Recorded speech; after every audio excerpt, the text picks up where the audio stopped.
What's going on, everybody? It's your boy C-Zar, and we are talking about Bitcoin today. Just doing a quick update for the end of the day today. If we look at the daily time frame, we do have about 7 hours 23 minutes left in this day. Going on the 1 hour time frame here, I think it's rather obvious that we are about to see a little bit of a slow decline down. We very well could see something that is a higher low than this, or go a little bit lower, which is what my thoughts are. Something down to about 93 to 92k is what I'm thinking. But again, something that would take us lower from this price, which likely if Bitcoin moves down, it's at about 97k now. If it moved down to about 94k, 95k at least, that would still probably send the rest of the markets on their last kind of descent down, right? So I say the rest of the markets, I meant the rest of cryptos, the rest of cryptocurrencies on the way down, the crypto markets. But if we go lower like this, and we're probably going to see lower lows across the board, being that this is on a 1 hour time frame, we only have about 7.5 hours left in the day.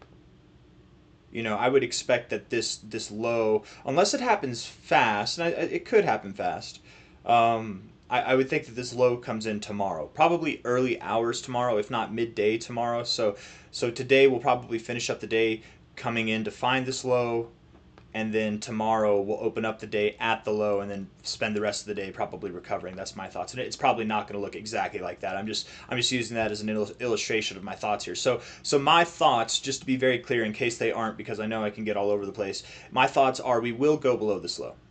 If we don't go below this low, look to find support, I would say anywhere from about $96,000 to $95,000. If we don't go below this low, look to find support there. But I suppose that if we get below 95.2k, that would be very indicative that what I think is going to happen is true, which is that we likely do go to about 94k, 92k, maybe even.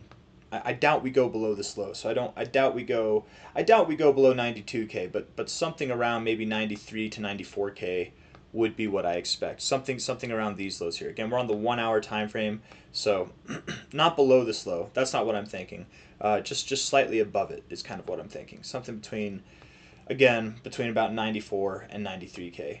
Just below 93k maybe at the lowest. If we go lower, if we happen to go lower than this low, the way that I would expect it to happen, and I don't expect it to happen that way, but the way I would expect it to happen would be, we kind of slowly crawl down, and then we have a flash crash, right? We have some kind of flash crash, and then we recover, probably much like we did here, right? Very, very similar to that. If we go back to the last one, pretty similar to this too, right? You're just slowly moving down, and then boom, flash crash, and then pretty rapid recovery. It took a little bit longer than the drop did, of course.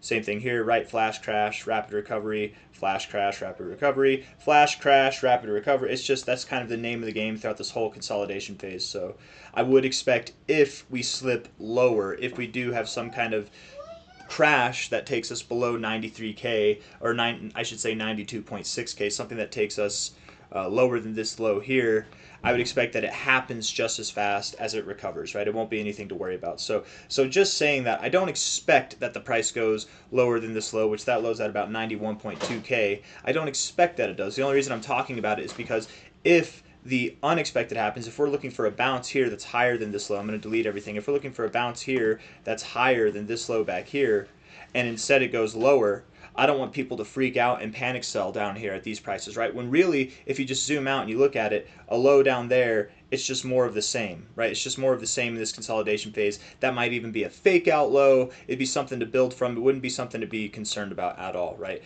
And even still, bull market pullbacks for Bitcoin historically, we seeing a 30 to a 40% pullback has been something that's pretty standard in a bull market. So we could pull all the way back down to our prior all-time highs at 73, 74k. I don't think that's going to happen. I definitely don't think that's going to happen. But I'm just saying, even if the worst happened, it's actually a good thing. It's actually a place to build from. It's prior resistance that we found resistance on for a while. You build support there. It's very good structure, and it would definitely send us to new all-time highs, right? But I don't suspect that's going to happen personally. What I'm more calling for, only reason I'm addressing the things that I don't think is going to happen is because if they do, we're prepared for them at least, right? At least we're not going to crap ourselves and and make the wrong decisions, the emotional decisions, right? So my expectation now, just to be completely clear, say it one more time, I do expect that we go lower than this low here. I don't expect that we go lower than this low here. If we take an overall low to high fib on this kind of perspective alone, You've hit your golden ratio. Now it looks like, at least in my opinion, it looks like you're rejecting your 382. That's a very solid combination to either return to your golden ratio or more commonly to go to your 786, 886 area, which is at about 93.5K and 92.4K. That's pretty close to the designated area that we just had on a price perspective, let alone on the fibs there. So I like that. I think that's where you're going to go. Let's look at the extensions off of this move here. Your 1272, your 141 1618, they all line up very well with this area. So something in that range is definitely where you're going to go. I like it. 92.5K, 93.5K, maybe just below 94K, something like that is what I would expect going into the end of today, going into tomorrow, and then likely from there we'll begin to build. Things are changing, and you can see it in the 1 hour time frame. Things are changing. We are getting oversold, and we're rejecting the overbought zone twice, getting back below the 50. That's not good. But back here, right, you were seeing a lot more deeper readings in the oversold zone. Okay, still getting these shallow readings. That was a little deeper in the overbought zone, I'll give it to you. But, you know, it didn't really merit anything afterwards. It's like when you showed strength, you were actually just finding resistance at prior. You actually got a lower high. So that was a deceitful look. It's actually not a good thing. Same thing with these guys here. But all I'm trying to say is that the real strength seems to be going to the downside. Now, it does seem that it's more inclined to be on the downside here, rejecting the overbought zone twice, getting into the oversold zone twice here, but just barely. It's different. It seems as though now we're in this more of a neutral kind of read. And going from a rather negative read, I would say in the RSI, to a rather neutral read and kind of a volatile read would suggest maybe there's going to be some kind of change in trend soon enough, because this is the 1 hour time frame, so I would think within the next day or two, probably not even a full 2 days, we would see some kind of reversal that would start trending to the upside. We'll start getting more consistent readings in the overbought zone. And if that happens, if my assumptions are accurate with that, that just agrees with everything that I've said so far in this video, which is that, again, we have a little bit lower to go. And then from there, we will build out and go higher. Invalidate everything I've said. Prove me wrong. All you'd have to do, let's see. All you would have to do to invalidate me.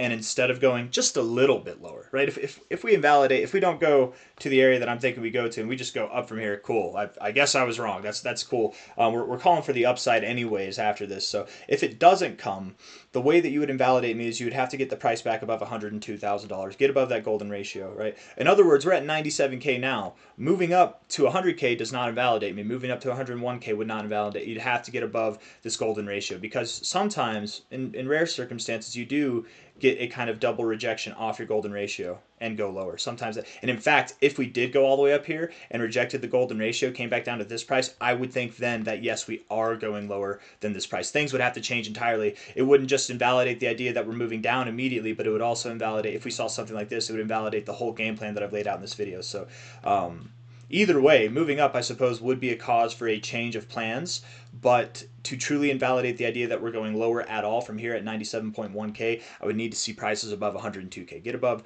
that prior high, get above the golden ratio, make me think that you're breaking out of this little momentary downtrend here, and once you do that, I think that'll validate that you have. That would likely suggest that we go to new all-time highs. Bada bing, bada boom. By the end of the week, we're at 120K, popping champagne bottles, hitting the like button, and subscribing to see more content like this every day. Thank you all for being here. I'll see you on the next one. Take care. Bye.